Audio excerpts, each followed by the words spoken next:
bersamamu. Inilah Injil suci menurut Markus.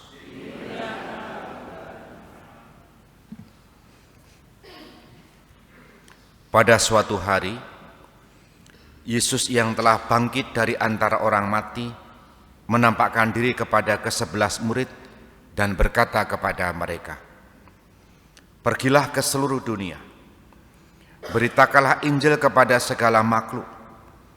Siapa yang percaya dan dibaptis akan diselamatkan, tetapi siapa yang tidak percaya akan dihukum. Tanda-tanda ini akan menyertai orang-orang yang percaya. Mereka akan mengusir setan demi namaku. Mereka akan berbicara dalam bahasa-bahasa yang baru bagi mereka. Mereka akan memegang ular dan sekalipun minum racun maut, mereka tidak akan mendapat celaka. Mereka akan meletakkan tangannya atas orang sakit dan orang itu sembuh." Sesudah berbicara demikian kepada mereka, terangkatlah Tuhan Yesus ke surga, lalu duduk di sebelah kanan Allah. Maka pergilah para murid memberitakan Injil ke segala penjuru, dan Tuhan turut bekerja meneguhkan firman itu dengan tanda-tanda yang menyertainya. Demikianlah sabda Tuhan. Saudari-saudara, selamat pagi, berkah dalam. Tema bacaan hari ini, baik pertama maupun Injil, tentang misi. Misi itu artinya perutusan. Dan perutusan itu dalam terminologi kita sebagai orang Kristiani erat kaitannya dengan penginjilan. Ya. Kalau dalam sehari-hari diutus itu bisa jadi ya tolong diutus, dipahami secara negatif bisa, secara positif bisa. Diutus nagih utang itu juga perutusan, tetapi itu bukan penginjilan, dan masih banyak hal lagi. Nah, terkait dengan penginjilan, perintah yang tadi disampaikan oleh Yesus ditulis oleh Markus dalam bacaan Injil menjadi perintah yang utama bagi kita. Apa itu? Pergilah ke seluruh dunia, beritakanlah Injil kepada segala makhluk. Dan ini yang disebut dengan perutusan, misi itu. Bagaimana bisa menjalankan misi? Modalnya mengetahui apa yang harus diwartakan, harus diinjili. Hari ini kita mendengarkan kisah atau gereja memperingati Fransiskus Xaverius. Tadi saya membacakan atau menyebut dia hidup pada abad 15. Itu artinya tahun 1500. Betul ya? Pertanyaannya sederhana begini. Yesus dihitung abad 1 atau abad 0 gitu kan, lahir. Sementara Fransiskus Xaverius abad 15. Fransiskus dan Yesus pernah ketemu tidak? Tidak kan? Yang pernah ketemu Yesus itu adalah murid-muridnya, atau yang sering kita sebut sebagai para rasul. Kalau para rasul memberitakan Injil, mewartakan Yesus, itu bisa punya kekuatan, karena pernah hidup sehari-hari, apalagi mereka yang para murid yang melihat langsung Yesus yang hidup, yang salib, yang wafat, dan yang pernah menampakkan diri kepada mereka sesudah kebangkitan.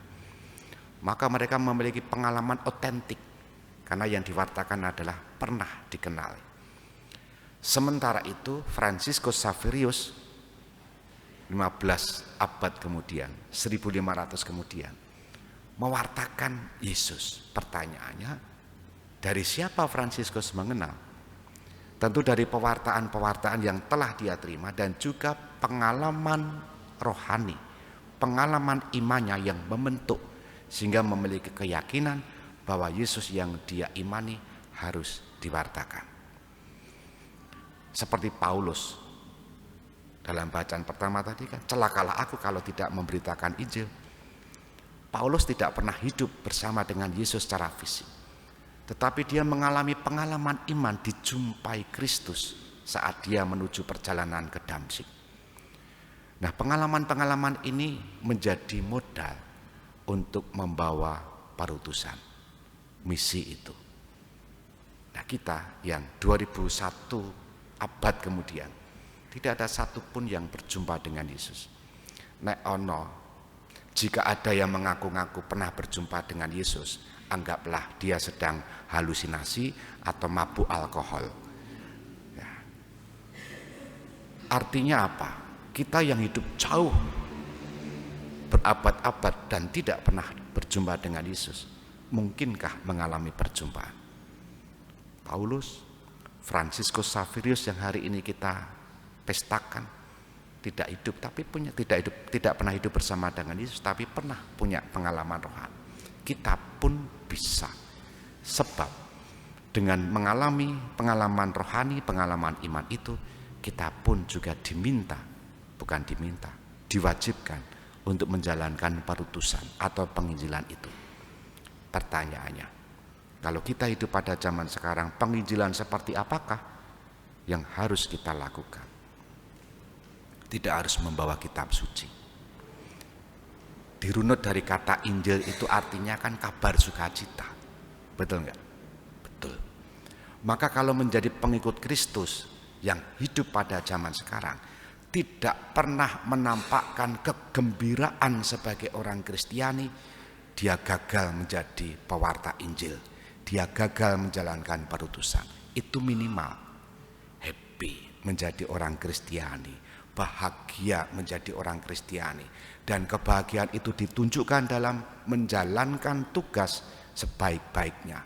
Entah tim pelayanan apa, entah prodiakon, meskipun do endo dadi prodiakon, meskipun itu juga saya tidak mengatakan dia gagal menjadi pengemban misi. Masih ada cara dan bentuk pelayanan yang lain. Tetapi intinya adalah kegembiraan apa yang bisa kita tunjukkan, kita wartakan. Dan itu menuntut pengalaman iman yang terolah. Artinya jangan sampai kita jatuh pada pengalaman-pengalaman ritual, sembahyang, misa, ziarah. Tapi kalau tidak pernah punya pengalaman, dihidupi dan diwartakan, kita seperti orang yang sedang gagal dalam pewartaan Injil. Semua bisa, cuma mau atau tidak.